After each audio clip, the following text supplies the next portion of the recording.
Hi everyone, welcome back to the Rugby League History channel. Hope you're all well. Tonight I'm coming at you with another retro season review, and tonight I'm going to be doing my own club, Parramatta, and I'm going to be doing their 2005 season. Before I get into the video, if you've not yet subscribed, please consider subscribing. I'm currently at 706 subscribers, so if you've been watching a couple of videos but you're unsubscribed, please consider subscribing. It greatly helps out the channel. And thanks to everyone that's been there from the start, and thanks to everyone that's recently subscribed. It means a lot. And also, I know that not everyone out there has the time and they don't have all day on their phones, or they don't have time because they got to go to work. So I appreciate that some of you take your time out of your day to watch these videos. I know that not everyone can watch YouTube videos constantly. So thanks very much for all your support. Getting back into this Parramatta 2005 season, the club finished as minor premiers in 2005. They finished the year with 24 games played, 16 wins, 8 losses they had. They also had 2 byes as well, which meant that they finished on 36 competition points, plus 248 they finished on. They finished equal on points with St George, who come in second. Parramatta, however, they had 103 points for and against better off, so therefore Parramatta ended up as the minor premiers for 2005. The biggest crowd that they got for the year was in the final round of the year against Brisbane, 20,340 people for that match, and the average crowd for the year was 16,478. Luke Bate was the top point scorer at the club with 214, and Eric Growth Jr., he finished with 15 tries for the year.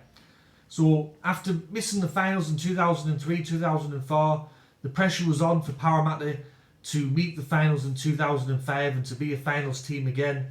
They started the year off in round 1, they beat the West Tigers 28 points to 12. And then in round 2, we lost against back-to-back wooden spooners South Sydney, 49 points to 26. 49-26 we lost. I actually remember watching that game and thinking to myself, what the fuck just happened here? And then for the next couple of rounds, it was win-loss, win-loss. There was no real indication that the club was going to finish as minor premiers in the early rounds. And then particularly, I think it was in round 6, Brisbane beat us 54 points to 14.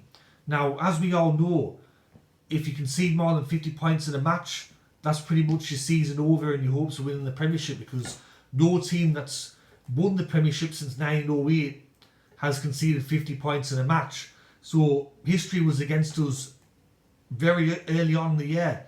But back then, I didn't know this statistic. So would it have changed my mindset back then for the rest of the year? Yes, it would have. But I didn't know, so I just carried on watching the team play. And then we had 2 wins after that over Melbourne and Wests again.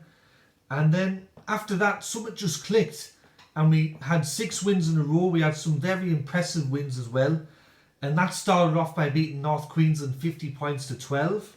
So statistically, North Queensland couldn't win the premiership either at that stage. And then there was a couple more win-losses after that. Round 16, we lost against Sydney Roosters 12 points to 8.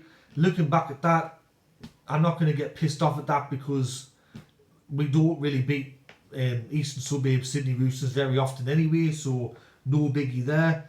And then in round 17, what we should have done in round 2, we actually did in round 17 against South. We beat them 52 points to 16.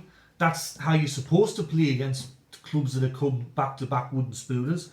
And then in round 18, we had a memorable match against St George. It was first against second. St George were first, we were second. We won that match 40 points to 14 at Parramatta Stadium. I remember Trent Barrett and PG Marsh got into a bit of a punch-up. Ben Smith scored a couple of tries, announced himself on the big stage.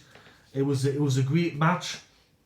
And then towards the end of the year, we had some big wins. We beat Canterbury 56 points to 4, which was their worst loss in I think about 60 years.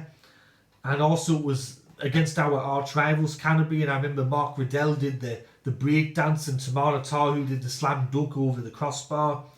And then to close out the year, round 25 we beat Canberra 48 points to 10. And then by that stage we were in first place anyway.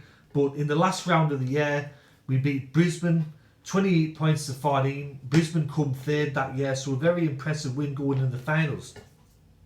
Just before the finals though, in that match against Brisbane, Nathan Hindmarsh and Fui Moi both got injured, so they were going to be ruled out for potentially the rest of the final series, or at least the first finals match. And that occurred against Manly. So back in those days, it was a McIntyre system. First played against 8th. Most of the time it was a bloodbath, it was a sacrificial lamb. On this occasion we beat Manly 46 points to 22. It was the first time that we'd played Manly in a finals match since the 1983 Grand Final. And it's the last finals game that we've played against them ever since. So we brushed aside them, which meant that we jumped straight to the preliminary final stage. West Tigers in the other match had beaten North Queensland 50 points to 6. So at that stage, I didn't really consider North Queensland to be too much of a threat if they were to make it through. I remember very, very clearly, I was at Blacktown RSL Saturday night. I was watching West Tigers against St George. We played on the Sunday, and on the Saturday, West Tigers upset St George, who had come second that year. They beat them at the City Football Stadium, which meant that they made the grand final. Now, we'd already beaten West Tigers twice that year. We had the wood on them. I was very confident going into Sunday. I went to the game against North Queensland, who were our opponents. I had this kind of thought in my head that they didn't really deserve to be in the finals after losing 50 points to 6. But they were there anyway, and I respected them as an opponent. There was about 48,000 people there. About 95% of the crowd was Parramatta. I mean, we're sitting down. There was a lot of expectation. Everyone was a bit nervous and a bit on edge. And what we witnessed in the last 80 minutes, well, what we witnessed in the game for the 80 minutes was pure shite from Parramatta. It was fucking disgraceful. They probably put in one of the worst displays I've ever seen by a Parramatta side ever. They were beaten 29-0 by North Queensland. Nothing went right. I mean, absolutely not. You could tell that some of the players were getting frustrated on the field. The players were nervous. The crowd were getting on them. And as a result, we lost 29-0. And it's probably one of the biggest finals chokes ever. I remember leaving the grounds in shell shock pretty much. Everyone leaving the ground was dead quiet.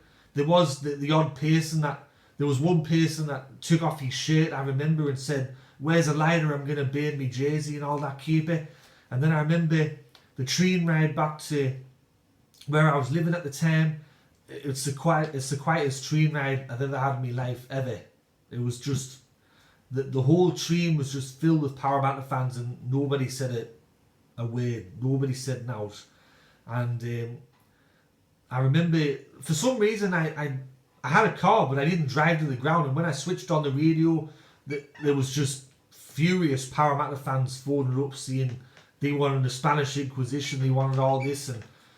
And looking back at the 2005 season, we should have won the premiership that year. It was a big missed opportunity, especially when you're playing against a club that you'd already beaten twice during the regular season. I think we would have beaten the West Tigers in the grand final that year. North Queensland got there instead, and it's very hard to talk about it, but I thought that, okay, I'm doing other retro season reviews, I thought I'd do the Parramatta one. Now, some of the other contributors to the year for Parramatta, Ben Smith had a great rookie year, 14 tries he got. Luke Burt, also with the boot, he was great with scoring tries, 11 tries. Dean Winters got 11 tries. Tamara Tahu, who was one of our signings, got 10 tries. And I think that's what pushed us back up to the minor premiership, back into the finals contention, was the signings that we did at the start of the year. We signed PG Marsh, we got Glenn Morrison from North Queensland, Mark Riddell from St George, Tamara Tahu, we signed him. We also got a couple of other signatures like Paul Stringer, very handy, and Chad Robertson. who unfortunately passed away now. But looking back at 2005, as I said, for me it's a missed opportunity. It's very disappointing to think about it. We really should have won the premiership that year, but let me know in the comment section below. Do you reckon Parramatta should have won the premiership or not? If you do, then let me know. If you enjoyed the video, make sure that you give it a thumbs up. And if you got some spare time, go over to Rugby League History on Facebook and Instagram. I run the pages there. Just type in Rugby League History and I'll put the links in the description below anyway. So go check those out. Anyways, this is Rugby League History signing off, and I'll catch us all later in the next video. Alright, tatty bye now.